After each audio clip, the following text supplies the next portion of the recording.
While we can recognise that the role of the board has evolved over time with this focus from kind of reputation to access to control to performance, and so it's become broader and more inclusive, it still leaves us in a bit of a quandary as to what should boards do now, or what should boards, as they develop, aspire to be able to do. What's the high watermark for the role of a board?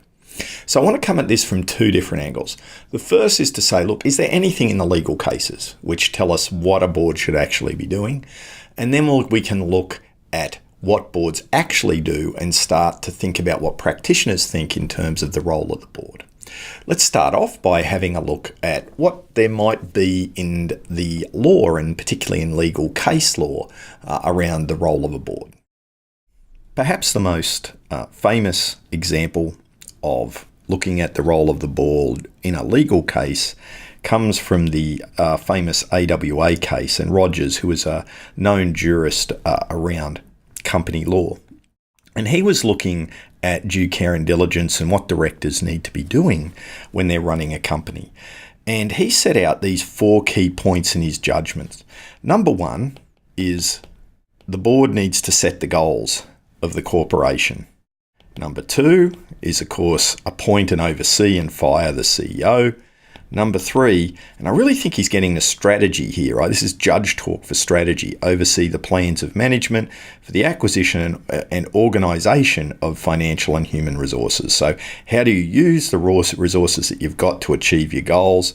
And then number 4 is to monitor that, right? Review at reasonable levels the company's progress towards these goals. So we can see that Rogers is saying, look, very clearly the board has a role to play in at least setting the goals, getting the key people, overseeing the plan. So there's this debate about what does overseeing mean. It might not mean formulation of the strategy or plans, but they've at least got to understand and be involved in them, and then monitor those goals. This approach to the board's involvement in strategy has been upheld in many different forums. One of the most well-known was the HIH Royal Commission, where, again, I think it was Justice Owen there, was talking about the role of the board in strategy. So while there is this clear role in strategy, what it can leave us with is a bit of a dilemma. And the dilemma is that the board is trying to do 2 things at once. On the one hand, it's trying to make sure that it does things the right way, right? So we go back to ethics and a deontological approach. So we've got to make sure that we're following the law, for instance, that we've got compliance in place, etc. Those elements, and it's balancing that against a teleological perspective or the outcomes. So performance. There's no point in running the best compliance system in the world if you go broke. Right? So boards are in this constant tension of balancing conformance and performance as part of what they do. And I think that has become greater and greater with that evolution over time and the greater push for the boards to oversee the performance. Previously, they could really focus on monitoring and compliance, but more and more they're being asked to be involved and being held responsible for the strategy. And so with that responsibility comes the desire of the directors to be involved in strategy. In many ways, governance can be something of a paradox, right? The core to governance, as we'll learn next week, is to trust management, but verify what they're doing. Right? So it's almost like you've got to do 2 opposing things at once. Garrett, who's a famous practitioner in the area, puts forward that there are dilemmas in being a director, these paradoxes. You've got to be entrepreneurial, but prudent. Right? You've got to know about the company, but not be involved in the day-to-day operations. You've got to be aware of the pressures in the short term, right? But really focus on the long term. You've got to focus on the commercial needs of the business, but you've got to take care of the stakeholders as well. And I don't think that there's a simple solution to these dilemmas. It's recognizing that there's this tension in what boards need to do. One of the first people to recognize the increasing importance of corporate governance to society was Bob Tricker.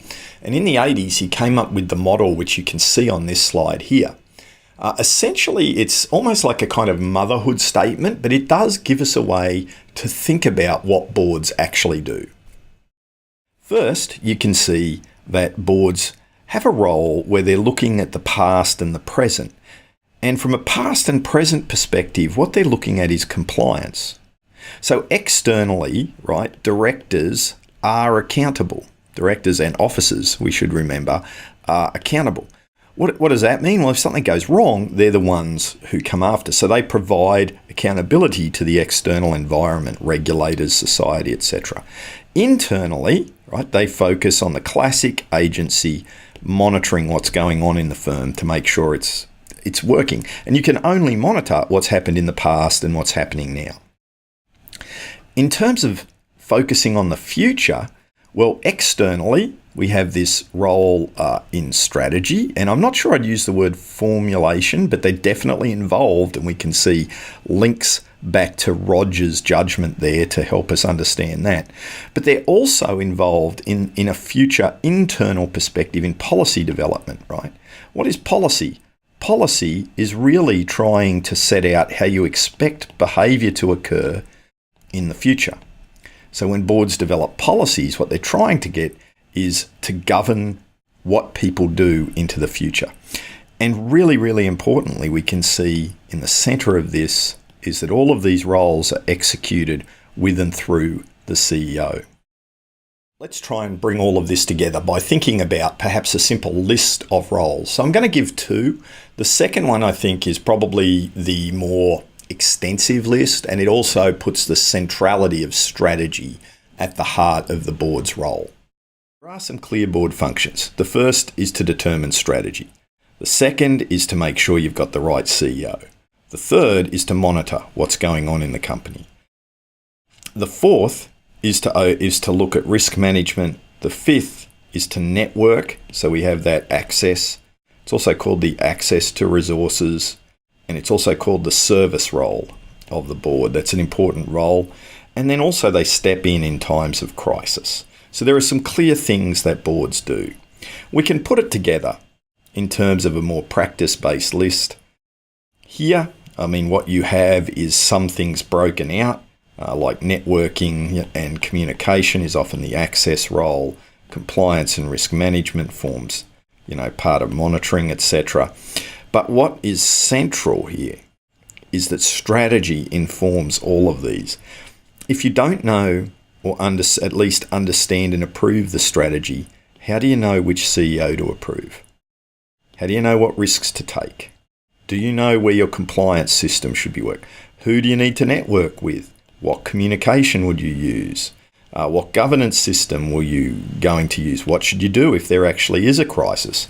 So what you can see is that strategy becomes central, and at the very least, an understanding of strategy is very important for a board to carry out the rest of its roles or activities. So there you have it. Again, there's a fair bit of content in here because there's two core things we're dealing with. At the individual level, what the law requires directors to do, and second, at the group level, what we think that a board should be doing in terms of the group if we're going to have effective governance. In the next module, what we look at is what boards really do to implement that, right? Who do they get on there? What policies and processes they have, and then what dynamics they try and create to allow them to perform these duties and to perform these roles.